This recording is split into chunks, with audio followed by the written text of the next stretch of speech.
নমস্কাৰ বন্ধু বান্ধৱীসকল, পোনপ্ৰথমে আপোনালোক সকলোকে মোৰ ইউটিউব চেনেল চিতল এগ্ৰিকালচাৰ এণ্ড ফাৰ্মিংলৈ স্বাগতম জনাইছোঁ। বন্ধু বান্ধৱীসকল, মই এটা বেলেগ খেতিত ব্যস্ত হৈ থকাৰ বাবে একেদিন ভিডিঅ' দিব পৰা নাছিলোঁ। তাৰ বাবে যাতে আপোনালোকে মোক বেয়া নাপায়। বন্ধু বান্ধৱীসকল, আজি আমি কথা পাতিম অমিতা খেতিৰ ওপৰত। অমিতা এটা অতি লাভজনক খেতি। একেদৰে ইয়াৰ চাহিদাও যথেষ্ট বেছি। অসমৰ লগতে ভাৰতৰ বাহিৰতো ইয়াৰ চাহিদা যথেষ্ট আছে।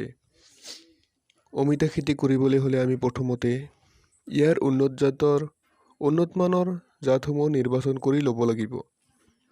আমাৰ অসমত কৰিব পৰা উন্নতমানৰ অমিতাৰ জাতসমূহ হৈছে red lily 786 F1, Swapna F1, red queen ইত্যাদি। ৰোপণৰ সময় ৰোপণৰ সময় হ'ল বসন্তৰ সময়ত ফেব্ৰুৱাৰী মাৰ্চ, বাৰিষাৰ সময়ত জুন জুলাই আৰু শৰতৰ সময়ত অক্টোবৰ নৱেম্বৰ মাহত অমিতাৰ পুলিবোৰ পচাব পৰা যায়। এবিঘা মাটিৰ বাবে প্ৰায় 6 পৰা 8 গ্ৰাম গুটিৰ প্ৰয়োজন হয়। তাৰপিছত আমি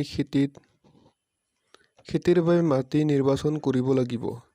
অমিতা খেতিৰ বাবে ওখ, এঢলীয়া, পানী জমোৱা নোহোৱা, খাৰুৱা মাটি উপযুক্ত।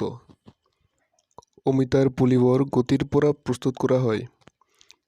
তাৰ বাবে আমি পুলি বেগত মাটি, কোকোপিট আৰু কেঁচু সাৰৰ সংমিশ্ৰণ কৰি পুলিবোৰ দিব লাগে। তাৰ পিছত প্ৰায় 20 পৰা 30 দিনৰ ভিতৰত পুলিবোৰ গজি উঠিব আৰু পুলিবোৰত মাজে মাজে স্প্ৰেৰ সহায়ত অলপ পানী দিব লাগে। লক্ষ্য কৰিব যাতে পানীটো বেছি হৈ নাযায়। পানী বেছি হৈ গ'লে পুলিবোৰ গৰি পচি মৰি যাব পাৰে। সেয়েহে তাৰ ওপৰত আপোনালোকে লক্ষ্য কৰিব।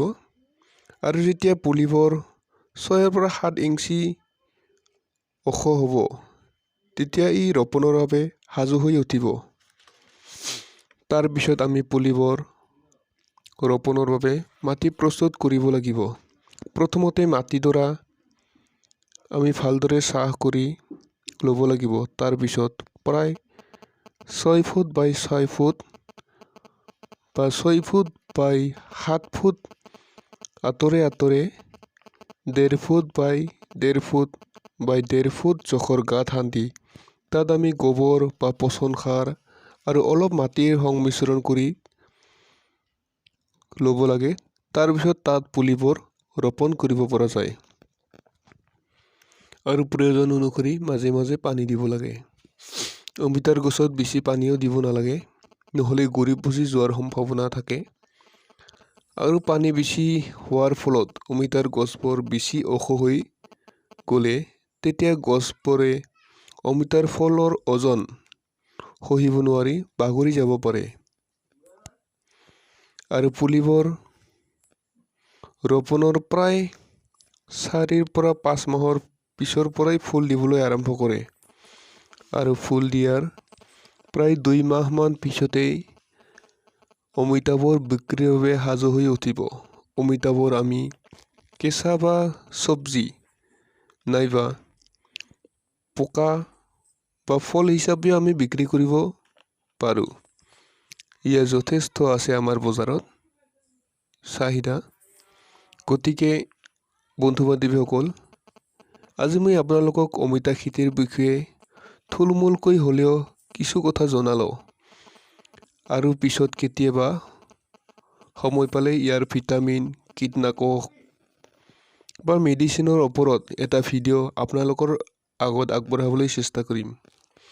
বন্ধু বান্ধৱীসকল, যদি ভিডিঅ'টো ভাল লাগে লাইক, কমেণ্ট আৰু শ্বেয়াৰ কৰিব। লগতে মোৰ চেনেলটো ছাবস্ক্ৰাইব কৰিবলৈ নাপাহৰিব। ধন্যবাদ।